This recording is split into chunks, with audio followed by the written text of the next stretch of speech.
శ్రీ గురుభ్యో నమః. మద్గురుదేవులు చిన్న రామచంద్రయార్ల వారి పాదపద్మములకు నమస్కరించుకుంటూ, శ్రీ సత్యానంద సత్యమయ్యార్ల వారికి నమస్కరించుకొని, శ్రీమద్ భాగవత కృష్ణదేశకేంద్రుల వారు రచింపబడిన శక్తిద్వయ నిరాసకంబైన శుద్ధ నిర్గుణ తత్వ కందార్థ ధరువుల నుండి 16వ అధ్యాయము గురు శిష్యోభయ లక్షణం నుండి 7వ కందార్థము క్రమ సంఖ్య 254. మంతనమున గురుబోధను ఎంతో వింతనుచు నమ్మితి, ఇంతే గదా ఏ వింతలు కనరావని దావంతమునొందేటి వాణి బ్రతుకెంత కంతే. చింతలు లేని గతిగా నాడింతే, అంతకంతకు వాణి కతి సాదస్తమే కాని సంతాకూటము తోటి సంభాషించడు వాణి బ్రతుకెంత కంతే. చింతలు లేని గతిగా నాడింతే. శ్రీ గురుభ్యో నమః.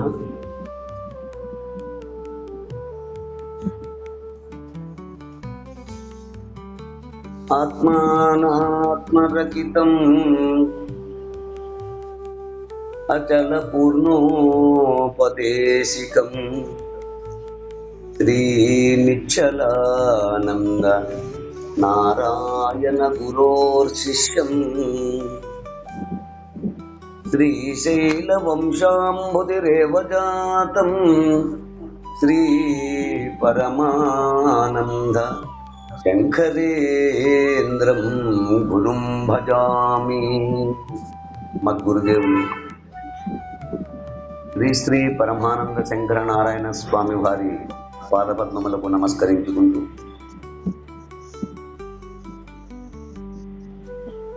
శ్రీమద్ భాగవత కృష్ణదేశికేంద్ర ప్రభువులచే విరచితమైన శక్తిద్వయ నిరాసకంబైన శుద్ధ నిర్గుణ తత్వ కందార్థ ధరువుల నుండి 16వ అధ్యాయము గురు శిష్య ఉభయ లక్షణంలో ఈరోజు మనము 7వ కందార్థాన్ని విచారించుకుంటున్నాం.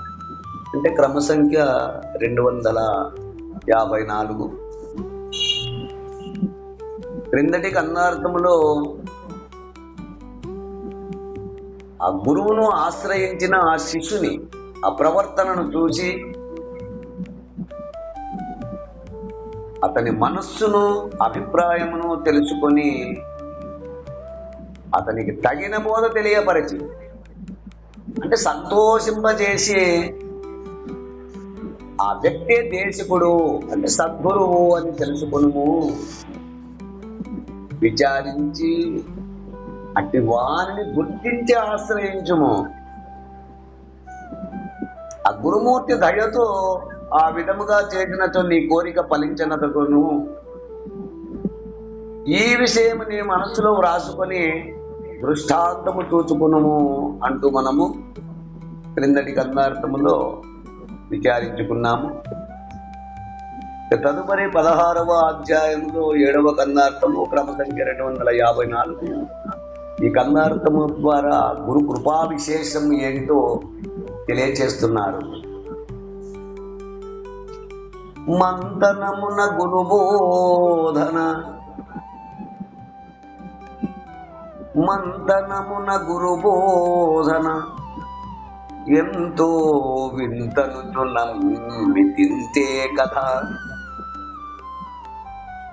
ఏ వింతలు గనరావు అని దావంతమునొందేటి వాణి బ్రతుకెంత కంతే. చింతలు లేని గతిగా నాడింతే.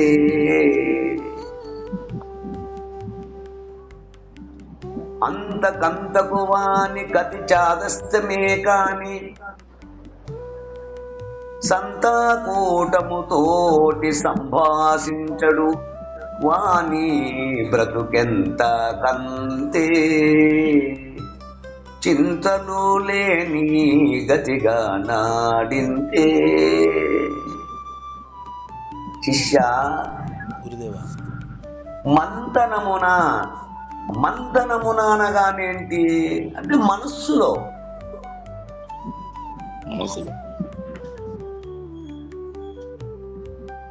ఆ గురువును ఆశ్రయించినటువంటి యొక్క శిష్యుడు మంతనమున మనస్సులో గురు బోధను, ఆ పరిపూర్ణ బోధను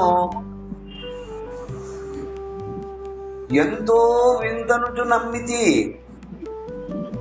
ఎంతో వింతనుచు నమ్మితి.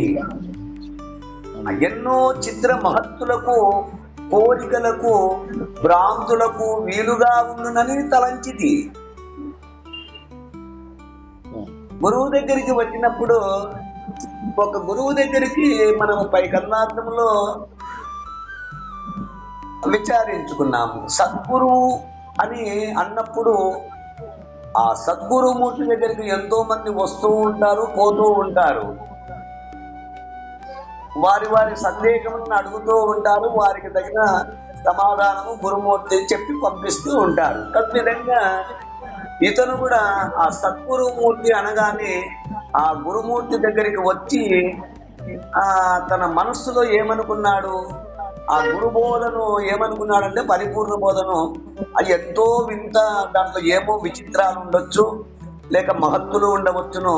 నా కోరికలకు, నా భ్రాంతులకు వీలుగా చక్కగా నా కోరికలు, నా యొక్క భ్రాంతులు అన్ని తీరుతాయేమో, ఏమైనా చిత్ర విచిత్రమైనటువంటి మహత్తులు ఏమైనా చూపిస్తాడేమో అనేటువంటి భ్రాంతితో ఆ విధంగా వీలుగా ఉంటుందేమో అని చెప్పని మనసులో తలంచుకొని ఆ గురుమూర్తి దగ్గరికి వచ్చాడు అతను.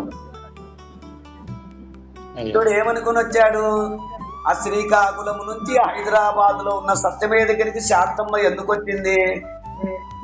నేనెక్కడో ఆమె ఎక్కడో. ఆమె శాంతమ్మ గురుదేవా నీదెక్కడ? శ్రీకాకుళం. అవును గురుదేవా. నేనుండేది హైదరాబాద్ లో. అవును. మరి శ్రీకాకుళం నుండి హైదరాబాద్కు వచ్చి ఉపదేశం తీసుకోవాల్సిన అవసరం ఏమి? చూడు, ఇక్కడ మనం ఆలోచించదగిన విషయం అంటే ఏంటి అంటే, ఆ గురువు దగ్గరికి పోతే నాకేమైనా మంచి జరుగుతుందేమో, ఎన్నో చిత్ర విచిత్రములైనటువంటి మహత్తులు ఏమైనా లభిస్తాయేమో, నా కోరికలు తీరుతాయేమో, నాకు అనేక భ్రాంతులు ఉన్నాయి, ఆ భ్రాంతులకు వీలుగా ఏదైనా చెప్తాడేమో అనేటువంటి ఎంతో ఆశతో వచ్చాడు. వచ్చి ఆ గురుమూర్తి దగ్గరికి వచ్చి ఆ గురు బోధను అంటే పరిపూర్ణ బోధను విన్న తర్వాత ఏమనుకున్నాడు, ఇంతే కదా, పరిపూర్ణము ఉన్నది లేనిది అదే కదా, ఏ వింతలు కనరావు, ఏ వింతలు ఇందులో కనరావు. ఆయన చెప్తున్నాడు, ఏం చెప్తున్నాడు, పరిపూర్ణము ఉన్నది లేనిది అదే కదా అని చెప్పాడు. ఇందులో నాకు వింతలే కనుకున్నాయి, ఏ వింతలు కనరావు, ఏ మహత్తులు లేవు, ఏ భ్రాంతులు లేవు, ఏ భ్రాంతులకు ఇందులో చోటు లేదు. అతను అనుకున్నాడు, ఇంతే కదా, పరిపూర్ణము ఉన్నది లేనిది అదే కదా, ఇందులో ఏ వింతలు కనరావు, ఏ మహత్తులకు ఏ భ్రాంతులకు ఇందులో చోటే లేదు, స్థానము లేదు. దావంతము నొందేటి వాడు చిన్న మనస్సుతో ఆ కోరికలతో నిండి ఉన్నవాడు. అతను ఎట్లున్నాడు, అనేక కోరికలతో నిండి ఉన్నాడు. ఆ బోధ విన్న తర్వాత నాకు మహత్తులు లేవు, మహిమలు లేవు, ఏముంది ఇందులో అని కోరికలతో నిండి ఉన్నవాడు. వాని బ్రతుకు అంటే అతని జీవితము ఎంత కంతే, ఎంత కంతే, అజన్మ కర్మలకు లోనై ఉండును. అంటే జనన మరణ భ్రాంతి రహిత విధానమును పొందలేడు. ఎందుకు? ఆ చిన్న మనస్సులో అనేక భ్రాంతులు, అనేక కోరికలతో వచ్చాడు గురుమూర్తి దగ్గరికి.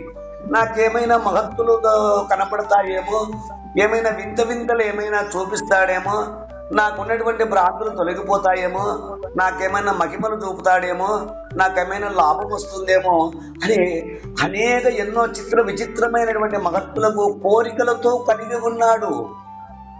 ఆ తన హృదయం అంతా తన మనసులో అనేక కోరికలతో నిండి ఉన్నాడు. వాని బ్రతుకు అంతే, ఎంతకంతే. అతని జీవితం అంతా ఎంతకు అంతే. ఆ జన్మ కర్మలకు లోనై ఉన్నాడు.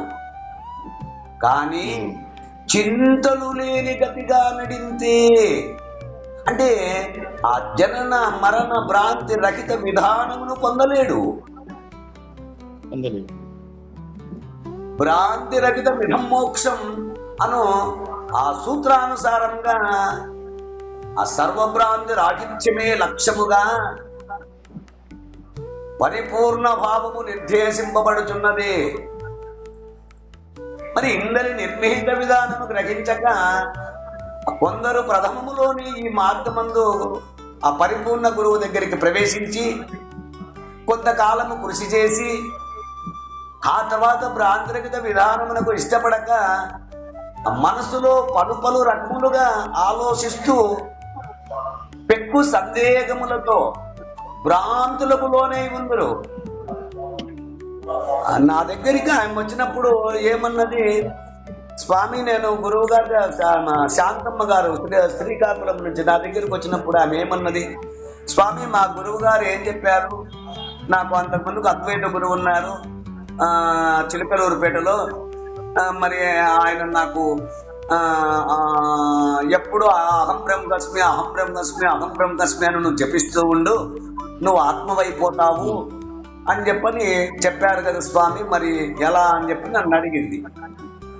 అంటే నిజమే అమ్మా, బాగుంది, అహం బ్రహ్మస్మి అని నువ్వు జపించినంత మాత్రం నువ్వు ఆత్మవైపోతావా అంటే చూడు, అంటే విధానం అంటే పెక్కు సందేహములతో భ్రాంతులతో లోనే ఉందరు. ఆ భ్రాంతులను ఉన్నవాడు భ్రాంతి విధానమునే తెలియచేస్తాడు, భ్రాంతి రహిత విధానమును ఎలా తెలియచేస్తాడు? యథా గురు తథా శిష్య అన్నట్లుగా గురువుకు తెలియని విద్య శిష్యునికి ఎలా ఉపదేశించును? కనుక అట్లు మనస్సులో ఆ భ్రాంతిరహిత విధానము గురుమూర్తి చెబితే అటువంటి భ్రాంతిరహిత విధానమైనటువంటి పరిపూర్ణ భావం నాకు ఇష్టపడక ఆ మనస్సులో పలు రకములుగా ఆలోచిస్తూ పెక్కు సందేహములతో అనేక సందేహములతో ఆ భ్రాంతులకు లోనై ఉంటారు. కనుక మొదట ఈ గురుబోధ ఎంతో గొప్పది అని ఆలోచించి ఈ గురుబోధను చెప్పుకున్నాను, కానీ ఇందులో ఏ గొప్పతనము నాకు కనబడుటలేదు. గురుబోధ వలన ఏ రకమైన ఇకములో గాని పరములో గాని ఇకపరలోకములలో భోగములు గాని ఆపద నివారణ గాని నాకేమీ ఏర్పడలేదు. ఈ జన్మరణ రహిత విధానమందు వారికి ఆరుడత కష్టసాధ్యమని తలంచును. ఎందుకు అంటే అంతకంతకు రాను రాను పోను వానికి అతి చాదస్యమే గాని భ్రాంతి విస్తారమే గాని సంతాకూటముతోటి అంటే పరిపూర్ణ భావమునందు ఆరూఢత చెందిన సత్పురుషులతోటి సంభాషించడు. భ్రాంతిరహిత విధానము తెలుసుకొనుటకు ఇష్టపడడు. అంటే అంతకంతకు అంటే ఈ ధర్మమునకు దూరమై పలు విధముల భ్రాంతులకు లోనై దుఃఖించే వాని బ్రతుకు ఎంతకు అంతే, ఎప్పటికీ అంతే. అట్టివాడు దుఃఖము లేని దారి తెలుసుకోలేడు. అంతకంతకు వానికి వెర్రితనము వృద్ధగునే కాని జ్ఞానము చెప్పుకునే స్థానము సమూహముతో చేరడు, అట్లని సంభాషించడు. అటు వాని బ్రతుకు ఇదివరలో ఎంత దుఃఖంతో పొందుతూ ఉన్నాడో ఇక ఎప్పటికీ అంతే దుఃఖముతో ఉండును. ఇప్పుడు ఎప్పటికీ కూడా అలాగే ఉండును. ఎందుకు అంటే భ్రాంతిరహిత విధానము సమూహముతో చేరి సంపాదించుడు కనుక వాని బ్రతుకు అంతే, ఎప్పటికప్పుడు అంతే. ఇప్పుడంతే, ఇంతకుముందుకు ఏ విధమైన దుఃఖముతో ఉన్నాడు ఇప్పుడు గాని అప్పుడు గాని ఎప్పుడు గాని ఎప్పటికప్పుడు అంతే. ఆ దుఃఖము తిరుగుతూనే ఉంటాడు అంటూ మనకు ఈ గంధార్థము ద్వారా మనకు చక్కగా హితోపదేశం చేశారు. ఈ గంధార్థ భావాన్ని మీరు కూడా అందుకుంటారని కోరుకుంటూ జై గురుదేవ. జై గురుదేవ. జై గురుదేవ. జై గురుదేవ. జై గురుదేవ. జై గురుదేవ.